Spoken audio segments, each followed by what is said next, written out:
Good morning from China Miss Bonsai Pottery. I don't have another person filming today, so I'm hoping I've set this up in the correct angle so that you can see it. I'm about to open the kiln and there's a large shallow oval in the top.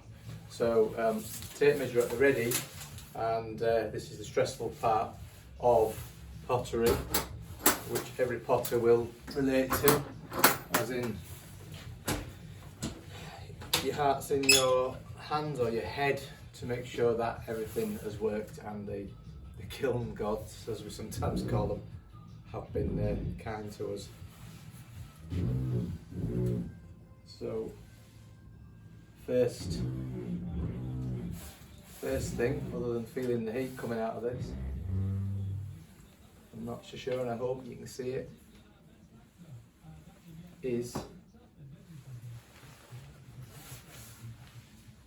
everything's fine. I don't think I can touch it or pick it up because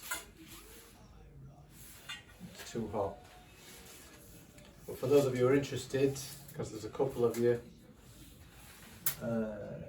66 centimetres in length, external that is, by 47, and the external depth is 5.5 or 5 centimetres.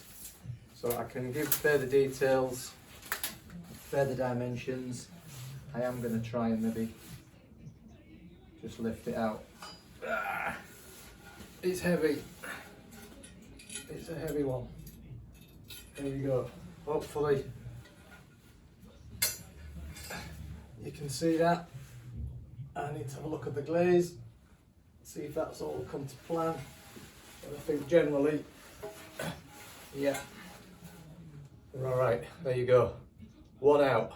6 more shelves to do. I now need to come and turn the video off.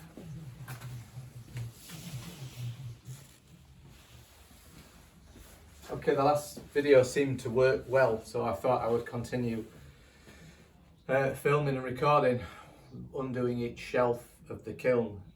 It's worth noting it's Friday morning and this thing was fired on Monday night. I've got my welder's gloves on because I still can't pick these things up. The further down the kiln I go, the hotter it actually gets, because I've only just lifted the lid to take each pot out. So these are, as you can probably see, the shelves that are used to stack up and build up each level. So each shelf is supported depending on the height of the pot. So each time I take a pot out, and again if I try, too hot to take now, you probably can't see that now in there, but we have a new glaze that I've tried, and I'm pleased with it. I don't know if this is going to work and come closer to the camera because I can't see it. There you go, I'll hold it and let's hope I got the angles right. I'll take some photographs and post them. So there's one out of this shelf height, and here's another. I think this is a new glaze as well. Yeah, there's a story behind this one. So I will explain a little bit more about this glaze in another video. But so far, so good. I'll put them back for now as we dig a little bit deeper into the kiln. I've got a creative one here. I'm overdressed for this because the heat's really coming through. So next one I might have my hat off.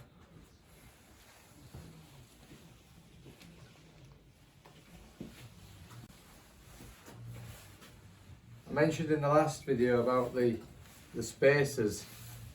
These are the things that create space for the appropriate height of the pot that I'm putting in. So I'll just take those out pretty quickly because it doesn't make for the best viewing. or videoing. This one, sometimes the shelves become stuck. This one's got some sand in the bottom. Sometimes if it's heavily glazed and you don't want the glaze to stick to the bottom of the shelf and ruin it, a tip I was told a few years ago was to put silver sand or like sandpit sand in the bottom, and if the glaze drips it falls onto that sand, which creates tiny little balls, and the glaze won't stick to your kiln shelf. Again, too hot to pick up these pots, so I thought I would just collect them and take them out. Another shallow oval with a new glaze, again just trialling a few new ones. I had trialed them before, so again I will just try and see if this works, because I can't see on the video whether this is working or not. Very fine lip with this one, would suit maples. I've got a spacer underneath, that's that crunching sound, so it's not anything to do with the pot. Happy with that, that's come out really well, really subtle. So from this point I'll turn the video off.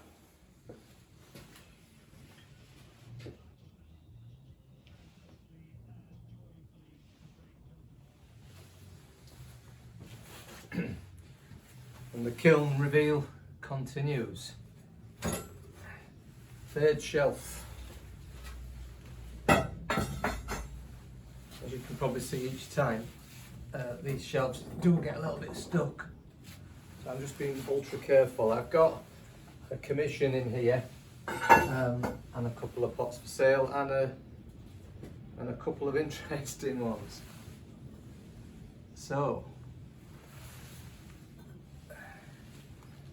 bright red, bright blue.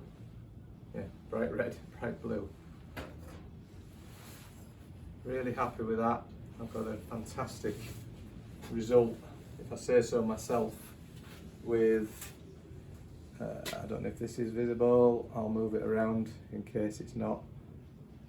Really happy with that. I'll come and have a look at that later with some photographs. And just a little funky red one that I've made probably for myself.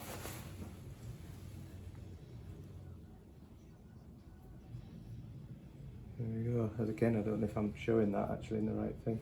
Pleased with that. Really pleased with that. Been wanting to use that glaze for a while. I was just considering whether to do it really black against the blue. I think that's the right decision actually, rather than it pale into the colour of the actual clay. I think making the contrast has really worked, because we've got a lovely burnt sort of edge where the oxide of the black has mixed with this blue. So happy with that. Next one out is a commission.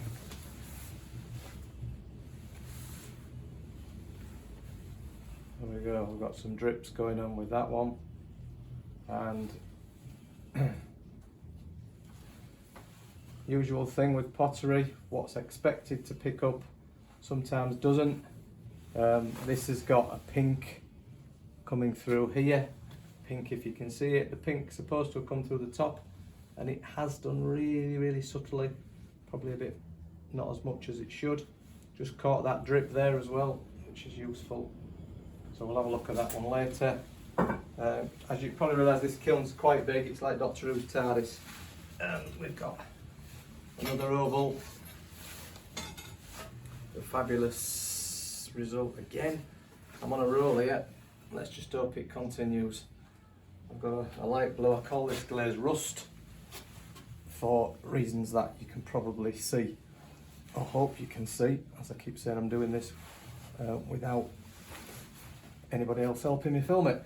So, lovely subtle lip on this one, and this glaze has dripped with a mixture of the rust and a few clouds. Hopefully you can see this, I'll catch it somewhere. Nice round oval. This one is for sale.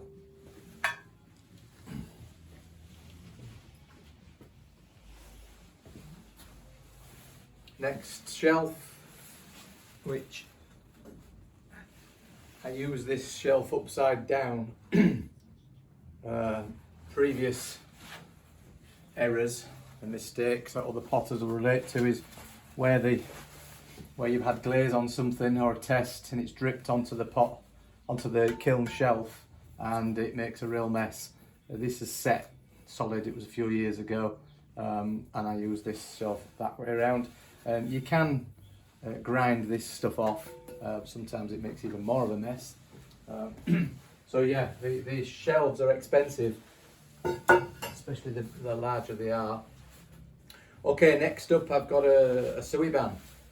Interesting one, it's a commission suiban with drainage holes. There's a rock going to be tied into it. You know who you are. I won't mention you on the video.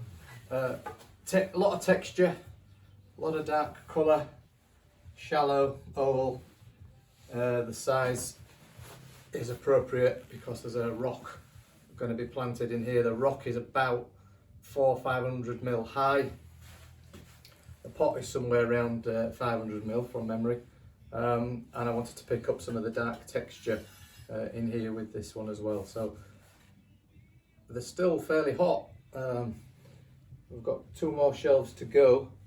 I can just about hold these, but for the sake of health and safety, I won't, so I'll put this back on the shelf.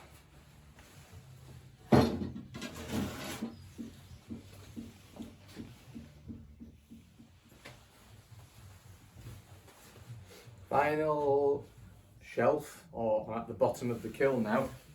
As you can probably see, it's quite deep, and it's still, I'm just about now able to lift the pots out without gloves. Okay, with another commission pot. Again, you know who you are. Commissioned 8 inches roughly, or 7 I think it is. Nice green glaze, that should work a treat. And the same with a little cascade, same green. I think they're both exactly the same green, which should work really well. And the final one is a nice oval. Still a bit hot. Still a bit hot, so I'm going to keep moving it. Subtle, well, actually quite a masculine, straight-sided oval. I'm going to have to go back in the kiln on the shelf because it's too hot. I should put my gloves on. What was that about health and safety? So there you go. That's the kiln emptied. It is warm in here. I wish it could portray the heat that's still coming out of this from Monday night. So it's all day Tuesday, all day Wednesday, all day Thursday. It's now Friday morning, so it takes sort of 3.5 days for it to cool down enough for me to be able to get these pots out. Still wearing gloves as well, and that bottom shelf is too hot. I can't pick that pot up for long. So I'm going to take them all out, take them down to the shed, but I think I'll do a final video just walking around, and we'll see what we've taken out.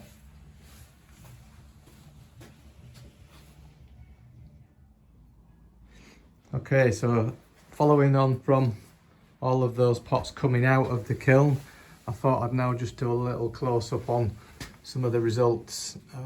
New glaze called Ivory, really happy with that. It's got some lovely texture on that one. Another new glaze which is okay, quite happy with that. It's a slaty sort of colour. It's called Mist, and I trialled it a couple of times previous to that one.